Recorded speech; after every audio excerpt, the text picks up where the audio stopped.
That's recording now. And iPhone is recording.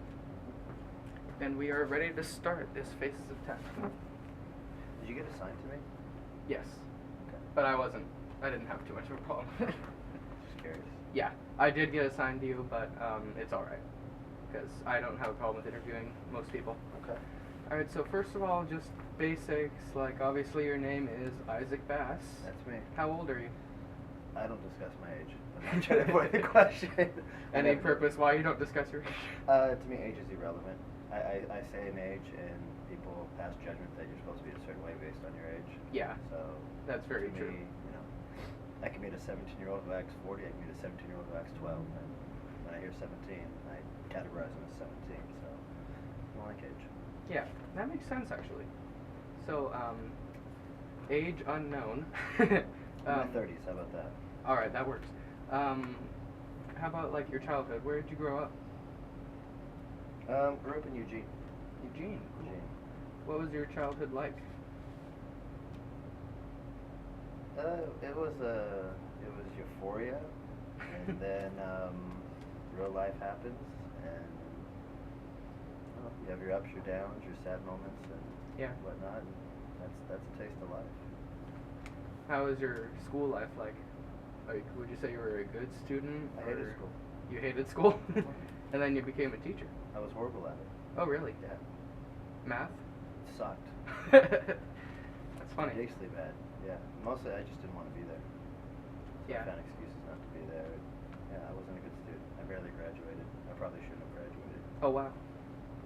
Somehow they pushed me through. Cool. They didn't want me around anymore. Oh, no. I caused too much trouble, I guess. Yeah. Was there anyone you knew in your childhood that was like inspired you, or like you looked up to? Not really. Not really. I mean, this question's come up many times, and I don't know. I mean, I like Charles Barkley when I was in high school, but I wouldn't say he inspired me. No, I was lost.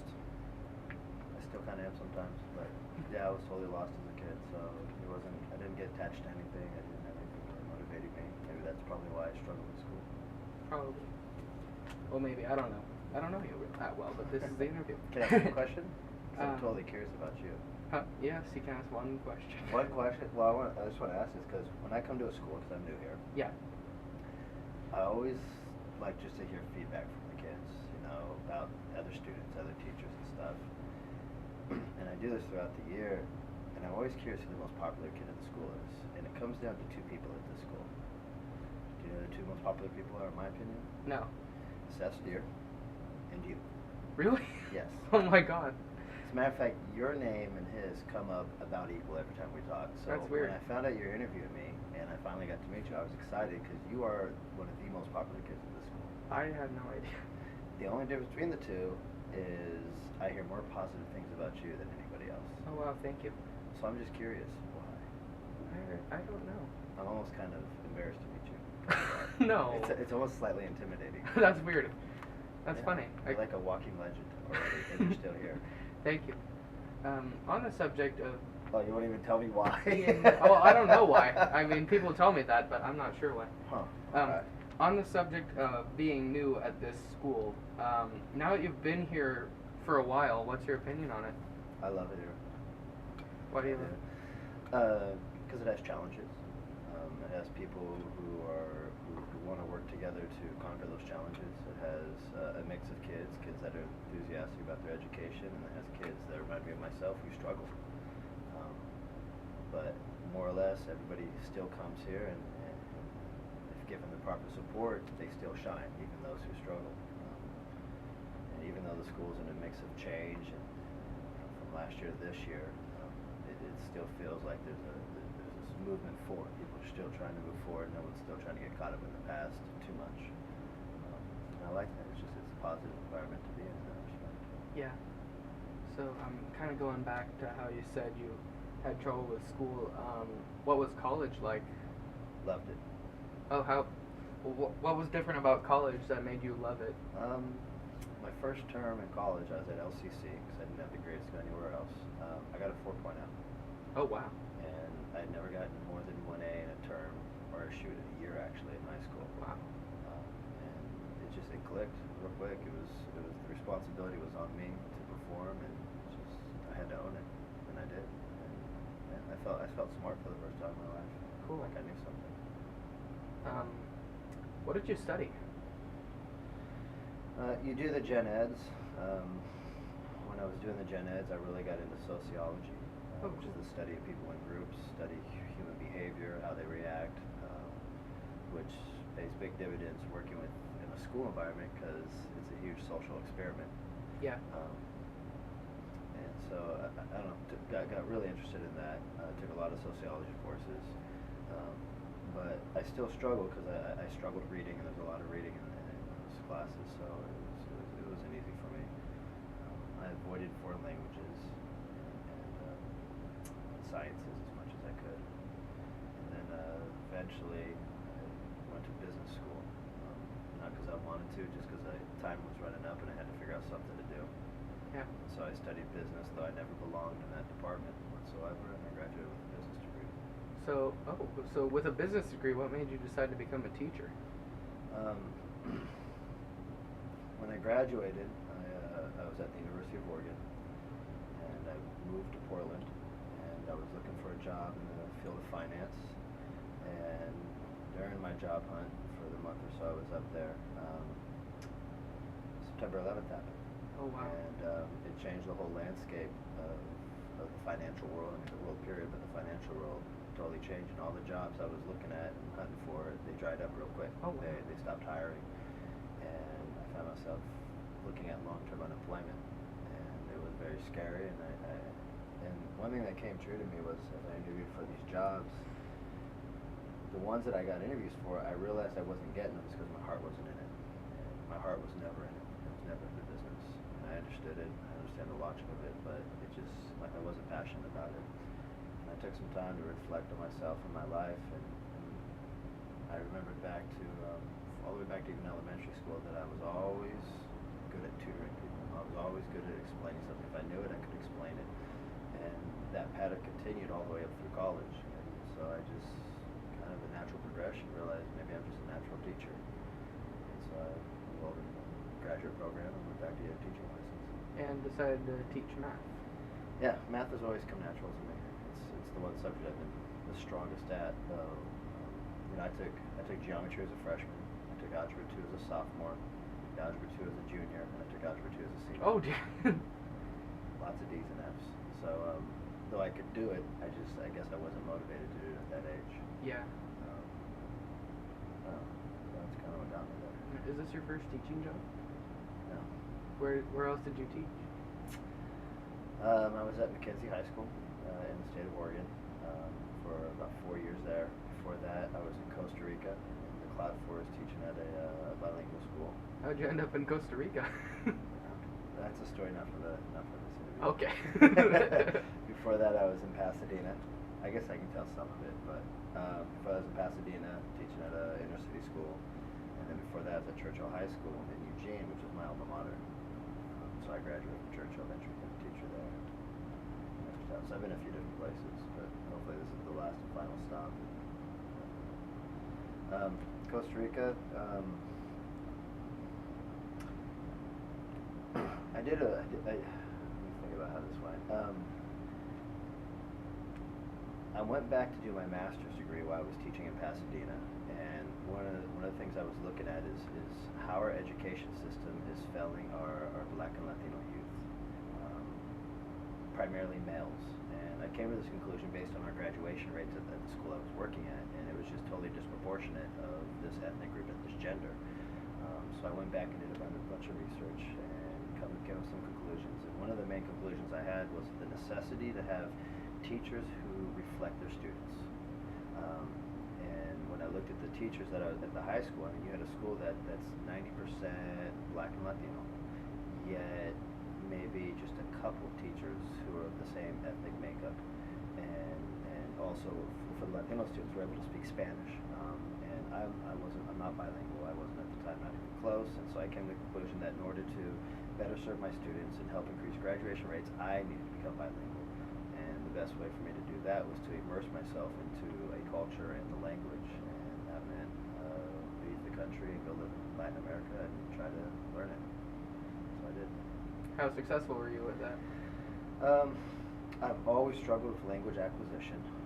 I'm a numbers guy, and so I got a lot more confidence. I can speak Spanish with beginning fluency. My wife laughs. We say we speak kindergartner Spanish. I mean, that's about the level we're at. I understand a lot less than I speak, but you know, living there, you're just forced to operate. You know, you're forced to order food and go to the supermarket and go to the hardware store. You got to practice it. So my confidence level shot up. My ability level was a little bit better. So any opportunity to practice and talk to students, I take. I'm very good at speaking mathematical Spanish. I can teach math in Spanish, though I can't probably hold a conversation in Spanish. Yeah. If that makes sense.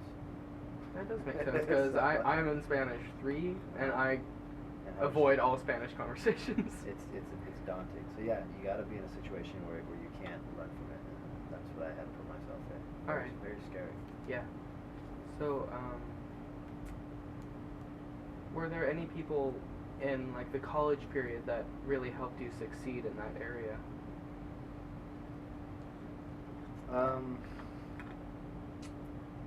I think my college sweetheart.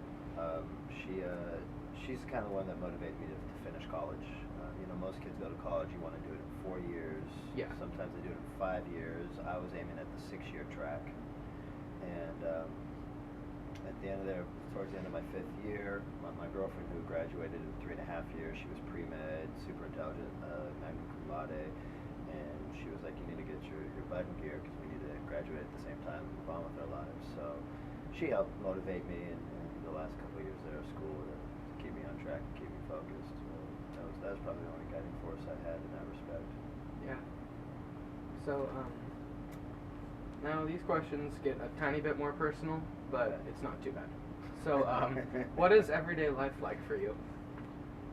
Like, walk me through your day, kind of. Monday through Friday is a routine. You know, get up, eat a little breakfast. Usually I go to the rec center. I like to swim some laps in the morning. It wakes me up. I don't drink coffee or caffeine, so that's how I get operating in the morning. Come to school, get my classroom prepped up, ready to go. You know, do the whole classroom thing. Talk to the kids on what I do in that respect. I don't teach. More like I facilitate. I'm trying to become more a facilitator than a teacher. You know, try to coordinate with the folks here at school. I like building relationships with staff and students. So I'm always kind of trying to have conversations, just kind of get to know people, let them get to know me. My lunch times are always spent with students, trying to help them out with work. You know, beginning of the year I'm always eating lunch with teachers, but this time of the year I'm eating lunch with kids, trying to help them out with math. Yeah. At the end of the day, again, kind of just building community, either with kids, helping them, or with other teachers on staff. And then I try to get home at a timely manner, and that's when my second job begins, which is being a father and a husband. I got a little 2.5-year-old son, so we play bricks and trucks and blocks and shoot baskets and puzzles and a little family dinner together and tell stories about what happened throughout the day. Eventually we put our son down, and then my wife and I kind of just decompress and talk and watch basketball or whatever. What's your son's name? Repeat Espera. Oh, cool. Or SP is what we call I it. may need help spelling that when I write this story. Yeah. So you mentioned building relationships. Is there anyone? Should we let him in? Should I answer that? They came in. Sorry for interrupting. No worries. That's all right. Mission of great importance. Barton told me to take 4 or 5 photos of you guys. Okay, that's fair. Okay. So can we just continue the interview? Yep, go ahead. All right. So you mentioned building relationships. Is there anyone, staff or student, here that you've met that has become a very important part of your life, or a good friend? You know, I mean, I've only been here a couple months. It's you know, I can't just pinpoint one. I guess if I would, I'd say Alice and Samuel, mostly because we both teach Algebra 2, so we meet a lot. We have a common prep, so we meet 2 to 3 times a week. We talk a lot about math, and we've got to know each other, so that'd probably be the main person. After that, I could just laundry list most of the teachers in this building. Oh, wow. Whether it's, you know, Scott Henderson, Daniel Mock, Allison Polson, Quant, or, you know, on the other side, you know, Gunther, or, did I say her name right? Is Miss Gunther? Yes. I just call her Brittany, but you know, the two wrestlers Thank and you. Mr. Howe's a champion. Yes. And you know, the two Martins all the way. And again, everybody, Lupo and Hart and Miss Tolman. So it's I just try to stay connected with folks. It's very important. Kind of helps the energy of the school. We're all talking together. Yeah. In terms of kids, though, I guess I haven't developed any super deep relationships. Those usually take a lot more time. Yeah. So, since you haven't developed any deep relationships with your students, how do you think they like see you, like the students in your classes? Do you think they like you as a teacher, or is it hard to tell? Yeah, no, they do. They do. I can usually tell if a class likes me or not. I think I don't know. I'm myself. I try to stay fairly relaxed with the students. You know, I don't disclose too much about my life and so forth, but I don't know. I try to still stay personal. Yeah. Just be real. So yeah, I think they like me. No one says anything too bad. They don't like my mustache. That's for sure. And are you fine with them not liking it? You're just going to keep it that way? That's why I keep it. So, your family, how important is your family to you? It's number one. That's the whole purpose. If I didn't have them, I'd probably be doing something totally different in life. How did you meet your wife, or is that How did I meet my another wife? story? No. We both taught in Pasadena. She's an elementary teacher by trade. Oh, cool. I'm a high school teacher. I was actually in middle school at the time down there, and so we just in the same district, different buildings. Eventually met. I don't know. We kind of saw each other here and there, and went on a few dates. Nothing too big, and then I don't know.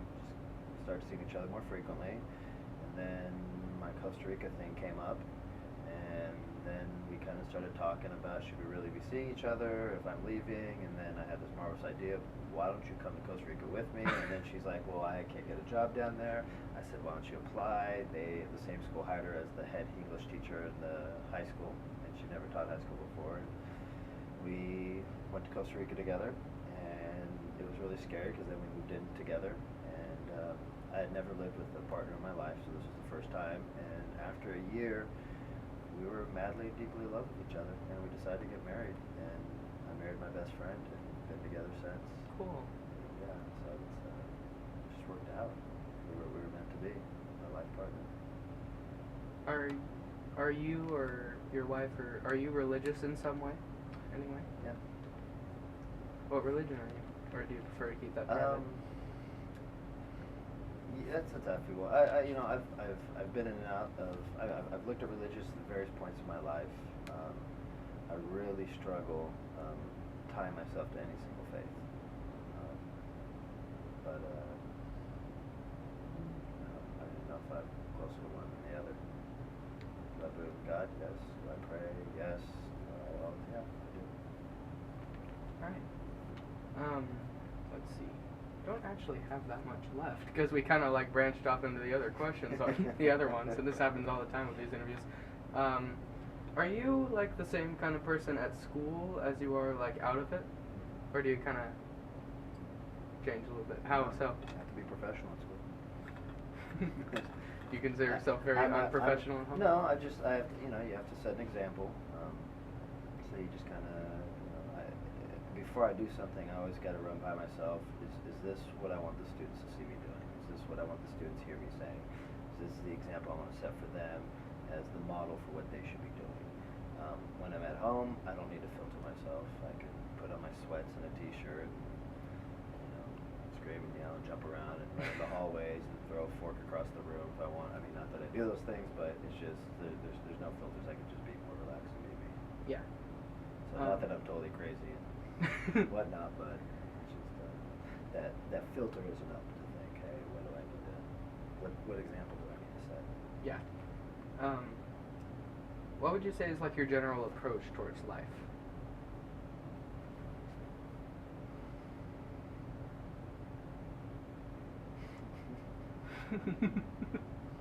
I know, these are hard questions. That's an interesting one. Slow down, be careful. But take risks. If you don't take risks, then you don't get to experience life. Yeah. Patience. Reset that. It is time. God, was that 20 minutes? It has been 20 minutes. That's crazy.